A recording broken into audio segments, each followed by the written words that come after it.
राधे राधे दोस्तों, एक बार फिर से स्वागत है आपका हमारे चैनल ज्ञान गंगा सागर में। दोस्तों, आज हम आपको भगवान गणेश की बहुत ही प्राचीन और पवित्र कथा सुनाने जा रहे हैं। आप लोग दत्तचित्त होकर इस कथा को श्रवण करें। नर अथवा नारी जो भी इस व्रत को करते हैं वे तुरंत ही कष्टों से छुटकारा पा जाते हैं। उनके सभी कलंकों का शमन एवं विघ्न निवारण होता है। सुनसान वन में विषम परिस्थिति में, अदालत संबंधी मामलों में, संपूर्ण कार्यों में सफलता देने वाला यह व्रत संपूर्ण व्रतों में श्रेष्ठ है। यह व्रत विश्व विश्रुत एवं गणेश जी को परम प्रिय है। प्राचीन काल में इस व्रत को किसने किया था? इसका प्रचार मृत्युलोक में किस तरह हुआ? दोस्तों, इस व्रत को सर्वप्रथम प्रतापवान भगवान वासुदेव जगन्नाथ जी ने किया था। जब उन पर झूठा दोषारोपण हुआ तो नारद जी ने उनसे इस व्रत को करने के लिए कहा था। श्री कृष्ण जी सर्वगुण संपन्न ऐश्वर्य युक्त भगवान हैं। सृष्टिकर्ता, पालनकर्ता एवं संहारक है। अव्यय, अप्रेमय, निर्गुण एवं सगुण हैं। ऐसे घट घटवासी भगवान कृष्ण को मिथ्या कलंक किस प्रकार लग गया? यह बात बहुत ही विस्मयकारी है।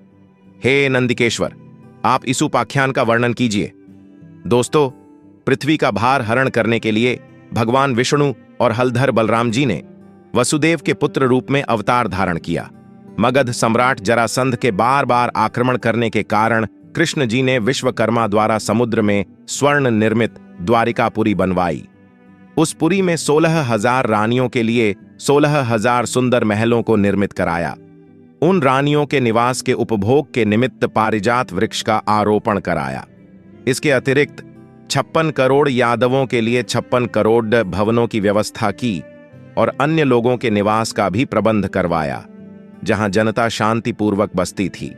त्रैलोक्य में उपलब्ध होने वाली जितनी वस्तुएं थीं, सभी का वहां संग्रह किया गया था। उस द्वारिकापुरी में उम्र नामक यादव के सत्राजित और प्रसेन नामक 2 पुत्र हुए। समुद्र तट पर स्थित भाव से सूर्य नारायण को प्रसन्न करने के लिए सत्राजित तपस्या करने लगे। वे निराहार रहकर सूर्य की आराधना करने लगे। भगवान सूर्य प्रसन्न होकर सत्राजित के समक्ष प्रकट हुए। सत्राजित भी अपने आराध्य के दर्शन से बहुत प्रसन्न हुए। सत्राजित स्तुति करने लगे कि हे तेजपुंज, हे स्वतः प्रकाशवान, हे काश्यपेय, हे हरिदश्व, आपको मेरा बारंबार प्रणाम है। हे ग्रहराज, हे चंद्रमा को प्रकाशित करने वाले, हे वेदत्रयी स्वरूप, हे संपूर्ण देवों के अधिपति, आपको मेरा नमस्कार है। हे देवराज, आप मेरे पर प्रसन्न हो। हे दिवाकर, आपकी कृपा दृष्टि मरे ऊपर हो जाए। सत्राजित की ऐसी स्तुति से भगवान सूर्य ने सत्राजित से शांत, गंभीर एवं मधुर वाणी में कहा कि हम तुम्हारे ऊपर बहुत प्रसन्न हैं। तुम्हारी जो अभिलाषा हो वह हमसे मांग लो। हे महाभाग्यशाली सत्राजित, हम तुम्हारी आराधना से संतुष्ट हैं। अब तुम इस सुंदर रत्न को ले लो, यह देवों को भी अप्राप्य है। ऐसा कहकर प्रसन्न मन से भगवान ने अपने कंठ से मणि उतारकर उसे दे दी। भगवान सूर्य ने उससे कहा कि यह प्रतिदिन 8 भार अर्थात 24 मन सोना प्रदान करती है, अतः मणि धारण करने के समय पवित्र रहना चाहिए। हे सत्राजित, अशौचावस्था में धारण करने से धारक का मरण हो जाता है। इतना कहकर तेजवान भगवान सूर्य वहीं अंतर्धान हो गए। उस मणि को धारण करके सत्राजित ऐसे सुशोभित हुए मानो वह सूर्य नारायण ही हैं। हे राजन, उनके द्वारिकापुरी में प्रवेश करने पर उस तेज के कारण किसी को मालूम न हुआ कि कौन आ रहा है। उस कांतिमान मणि को कंठ में धारण किए हुए वह कृष्ण जी की द्वारिका में तुरंत ही चले आए। उस मणि की चमक से देखने वालों ने समझा कि साक्षात सूर्य भगवान ही आए हैं। जब लोगों ने समीप आकर स्पष्ट रूप से देखा तो उनकी समझ में आया कि यह सूर्य नहीं है, ये तो सत्राजित हैं जो कंठ में मणि धारण करने के कारण सुशोभित हो रहे हैं। सत्राजित के कंठ में स्यमंतक मणि को देखकर भगवान कृष्ण का मन लालायित हो उठा, परंतु उन्होंने उसे लेने की चेष्टा नहीं की। इधर सत्राजित के मन में संदेह उत्पन्न हो गया कि कहीं कृष्ण जी मुझसे यह मणि मांग न लें। इस भय से उसने उस मणि को अपने भाई प्रसेनजित को दे दिया, साथ ही उसे पवित्र रहकर पहनने के लिए सावधान भी कर दिया। एक समय की बात है कि प्रसेनजित उस मणि को पहने हुए ही कृष्ण जी के साथ वन में आखेट के लिए गए।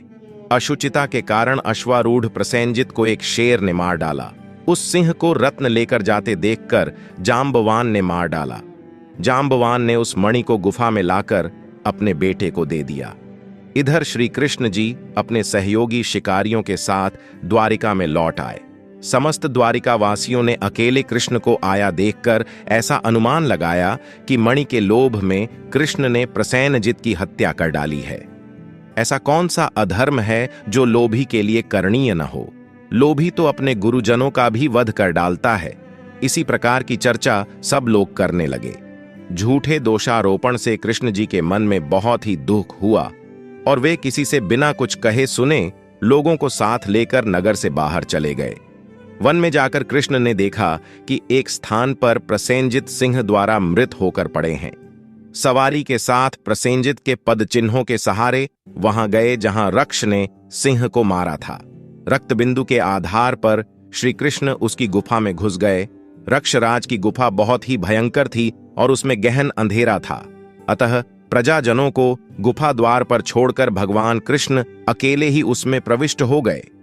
अपने तेज से अंधकार निवारण करते हुए भगवान उस गुफा में 400 कोस तक चले गए। वहां पहुंचने पर उन्होंने रमणीक स्थान एवं महल को देखा। वहां पर जाम्बवान का पुत्र सुंदर पालने में झूल रहा था और पालने में मणिरत्न लटक रहे थे। बालक के उस खिलौना स्वरूप मणि को लेने के लिए भगवान कृष्ण उसके निकट खड़े हो गए।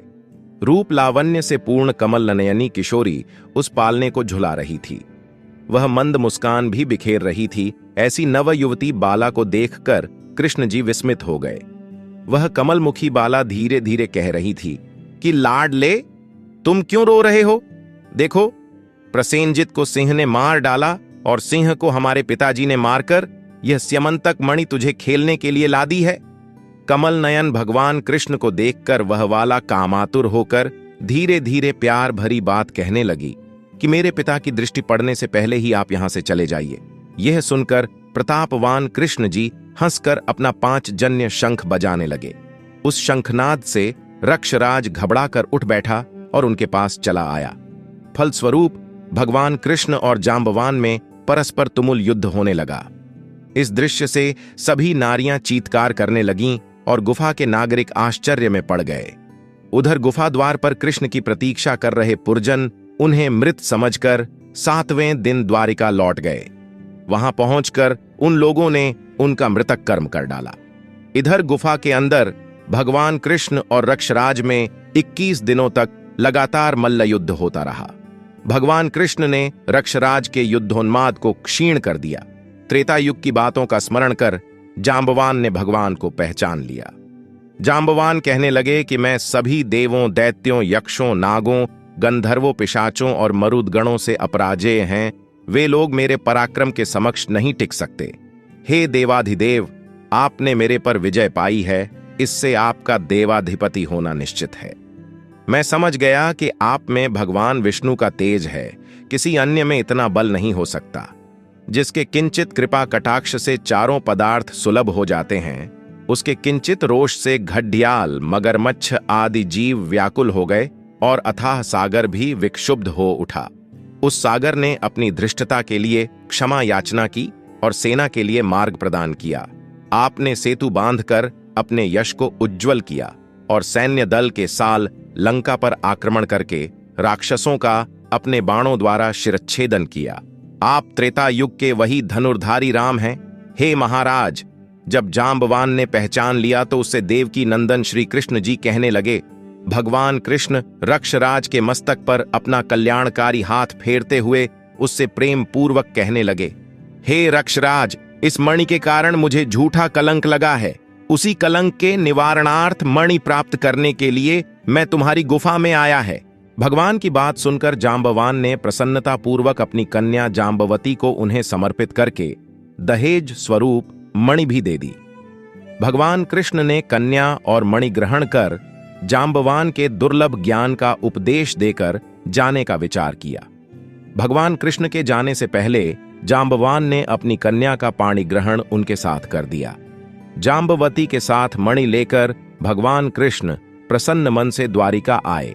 जिस प्रकार किसी मृतक के पुनरुज्जीवित होने पर उसके परिवार वालों के हर्ष की सीमा नहीं रहती, वही अवस्था कृष्णा को देखकर द्वारिका वासियों की हुई श्री कृष्ण को धर्मपत्नी के साथ मणि लेकर लौटा देखकर सभी लोग उत्सव मनाने लगे। भगवान कृष्ण प्रसन्न होकर मित्र वर्ग के साथ सुधर्मा सभा अर्थात यादवों की राज्यसभा में आए। वहां उन्होंने मणि के गायब होने और उसकी पुनः प्राप्ति की सारी घटना को कह सुनाया। भगवान कृष्ण ने राज्यसभा में उपस्थित सत्राजित को अपने पास बुलाकर उसे वह मणि दे दी। यादव संसद सदस्यों के सामने मणि देकर भगवान झूठे कलंक के दोष से मुक्त हो गए। सत्राजित बुद्धिमान थे। मणि पाकर उन्हें लज्जा आई, जिसके फलस्वरूप उन्होंने अपनी कन्या सत्यभामा का विवाह श्री कृष्ण के साथ कर दिया। इसके बाद शतधन्वा, अक्रूर आदि दूषित हृदय वाले यादव मणि प्राप्ति के लिए सत्राजित से शत्रुता करने लगे। एक बार की बात है कि श्री कृष्ण जी कहीं गए हुए थे। उनकी अनुपस्थिति में पापात्मा शतंधवा ने सत्राजित की हत्या करके मणि अपने कब्जे में कर ली। श्री कृष्ण के लौटने पर सत्यभामा ने उन्हें सारी बातें बतलाई। एक बार नगर में पुनः चर्चा उठी कि ये कृष्ण भीतर से तो काले अर्थात कलुषित हृदय वाले हैं और ऊपर से सीधे दिखते हैं। तब भगवान कृष्ण ने बलदेव जी से कहा कि भैया, शतधन्वा ने सत्राजित का वध कर डाला है, अतः अब वह मणि के साथ पलायन करने वाला है। शतधन्वा ने सत्राजित की हत्या करके हम लोगों की मणि का अपहरण कर लिया है। वह मणि हम लोगों के लिए भोग्य है, इसमें कोई संदेह नहीं है। यह बात जब शतधन्वा को मालूम हुई तो उसने भयभीत होकर मणि को अखूर को दे दिया। मणि देने के पश्चात वह एक घोड़ी पर आरूढ़ होकर दक्षिण की ओर भाग गया। इधर रथारूढ़ होकर बलराम और श्री कृष्ण उसका पीछा करने लगे। 100 योजन के बाद उसकी घोड़ी मार डाली गई, तब वह पैदल ही भागा। श्री कृष्ण जी ने दौड़कर उसे पकड़ लिया और उसका वध कर डाला। इसके पास से तो मणि नहीं मिली। कृष्ण की बात से बलराम जी ने रुष्ट होकर कहा, कृष्ण, तुमने सदैव से कपट का व्यवहार किया है। तुमसे बढ़कर लोलुप और पापी कोई अन्य व्यक्ति नहीं होगा। जब तुम धन के लोभ में पड़कर अपने सगे संबंधियों की हत्या करने में भी नहीं चूकते, तो ऐसा कौन भाई बंधु होगा जो तुम्हारा साथ दे। तदनंतर बलराम जी की तुष्टि के लिए श्री कृष्ण ने शपथ के द्वारा उन्हें प्रसन्न करने का प्रयास किया। ऐसे मिथ्यापवाद के क्लेश को सहन करना धिक्कार है, ऐसा कहकर बलदेव जी बगर देश की ओर चले गए और कृष्ण जी रथ में सवार होकर द्वारकापुरी में वापस लौट आए। कृष्ण के लौटने पर द्वारकावासी पुनः चर्चा करने ने कि कृष्ण ने अपने बड़े भाई बलराम जी को द्वारका से बाहर निकालकर अच्छा काम नहीं किया। मणि के लोभ में उन्हें ऐसा करना उचित नहीं था। इस लोकापवाद से श्री कृष्ण के मन में बहुत ही खेद हुआ और उनका चेहरा मुरझा गया। इधर अक्रूर भी तीर्थाटन के लिए द्वारका से निकल पड़े। उन्होंने काशीपुरी में आकर यज्ञपति भगवान के लिए विष्णु योग किया। अक्रूर ने उस मणि द्वारा दैनिक स्वर्ण प्राप्ति के द्वारा सभी लोगों को दक्षिणा देकर संतुष्ट किया। नगर में विभिन्न देवों के मंदिरों का निर्माण कराया। सूर्य द्वारा प्रदत्त उस मणि को सदैव अक्रूर पवित्रता के साथ धारण करते थे।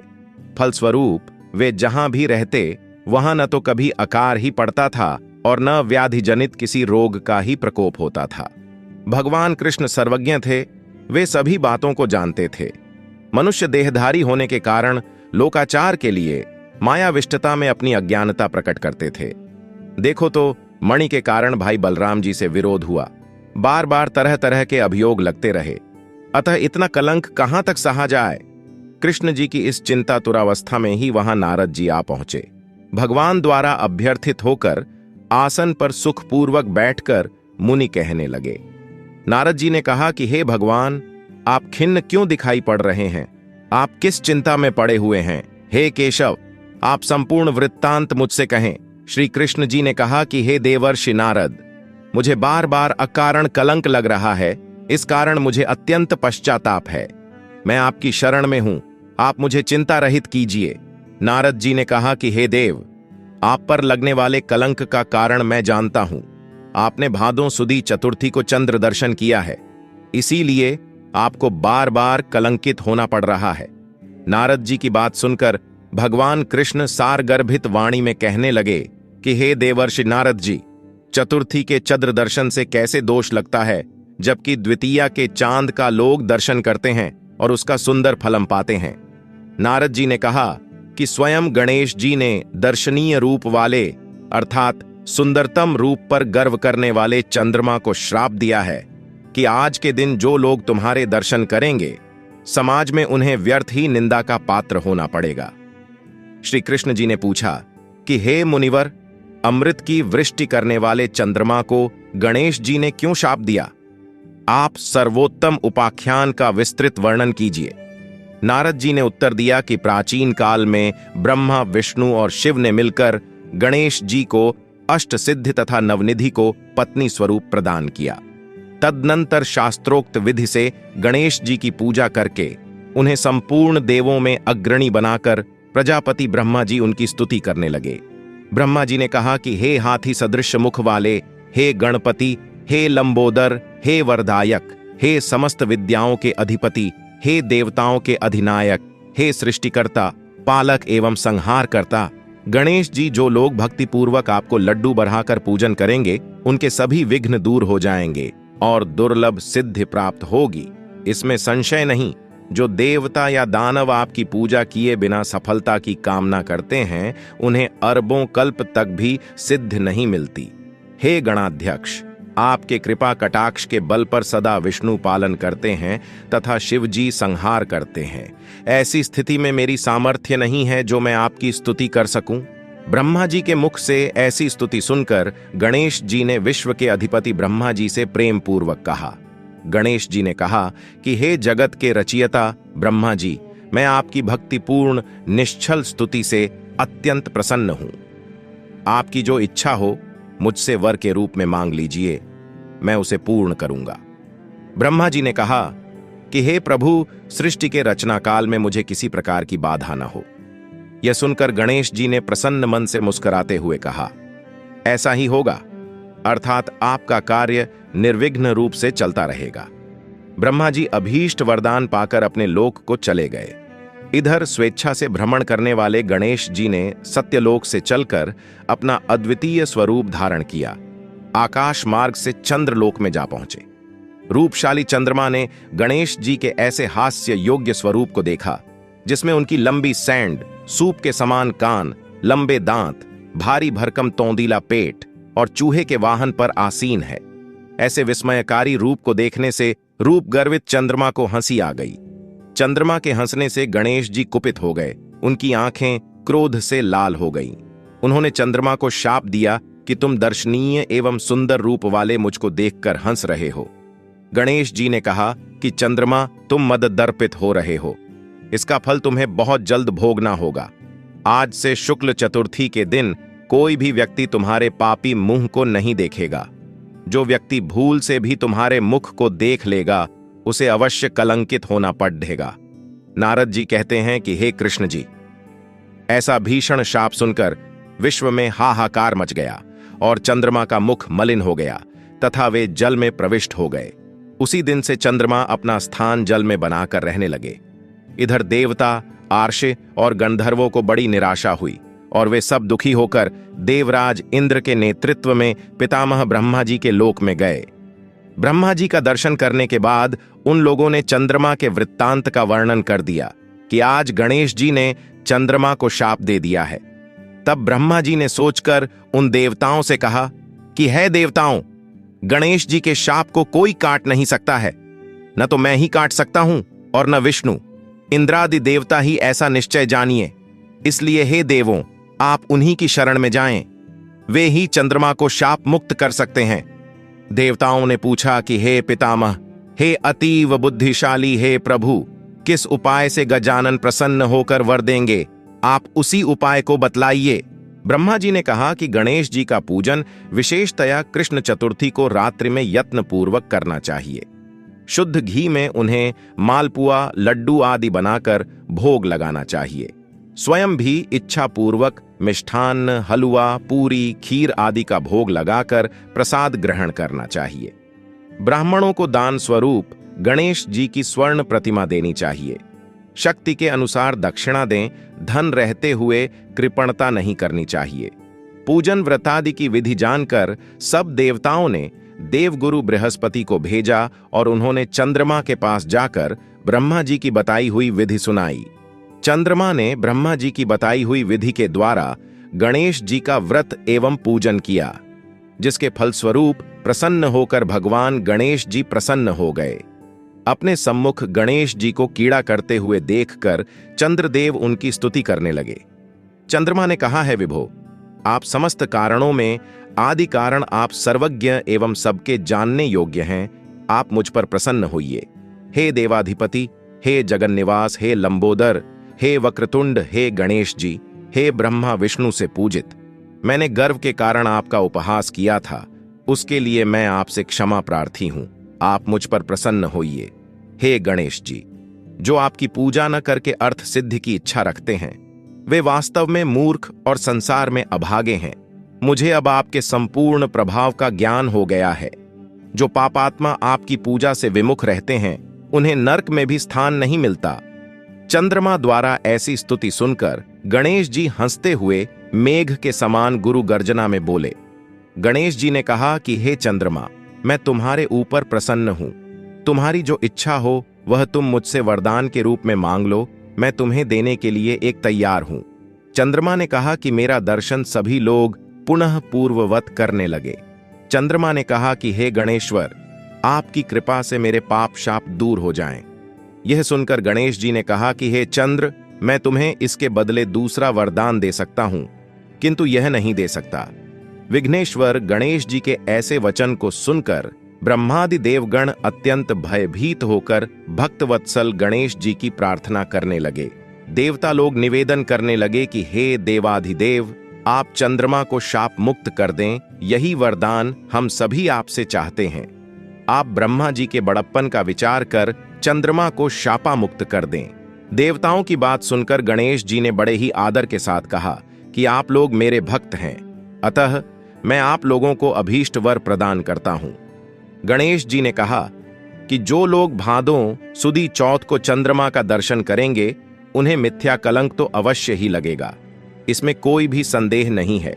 किंतु महीने के आरंभ में शुक्ल द्वितीया के दिन जो व्यक्ति हर महीने में निरंतर तुम्हारा दर्शन करते रहेंगे, उन्हें भादों सुदी चौथ के दर्शन का दुष्परिणाम नहीं भोगना होगा।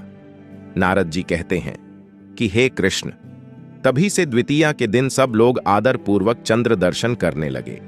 स्वयं गणेश जी ने द्वितीया के चंद्र दर्शन की महत्ता का वर्णन किया है।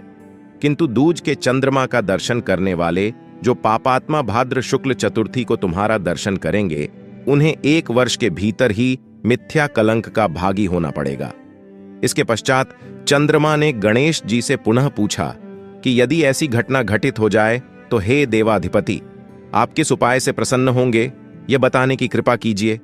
श्री गणेश जी ने कहा कि कृष्ण पक्ष की प्रत्येक चतुर्थी को जो लोग लड्डू का भोग लगाकर मेरा पूजन करेंगे और विधि पूर्वक रोहिणी के साथ तुम्हारी पूजा करेंगे, जो लोग मेरी स्वर्ण प्रतिमा का पूजन करके कथा श्रवण करेंगे एवं ब्राह्मण भोजन कराकर उन्हें दान देंगे, तो मैं सदैव उनके कष्टों का निवारण करता रहूंगा।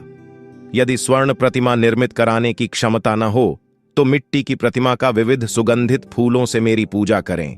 फिर प्रसन्न मन से ब्राह्मण को भोजन कराकर विधिपूर्वक पूजन के बाद कथा सुनकर वर्णित द्वारा ब्राह्मण को समर्पण करें कि हे देवदेव गणेश जी, आप हमारे इस दान से प्रसन्न होइए और सदैव सभी समय हे देव, आप हमारे कार्यों को निर्विघ्न पूरा करें।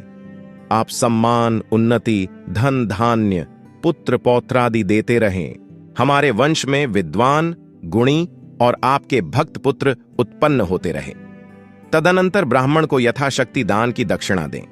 नमकीन पदार्थों से विरहित होकर लड्डू, मालपुआ, खीर आदि मीठे पदार्थों का ब्राह्मण को भोजन कराकर स्वयं इच्छानुसार भोजन करें तथा इस प्रकार व्रत रहकर पूजन करें, तो मैं सदा विजय कार्य में सिद्ध, धन धान्य, विपुल संतति देता रहूंगा।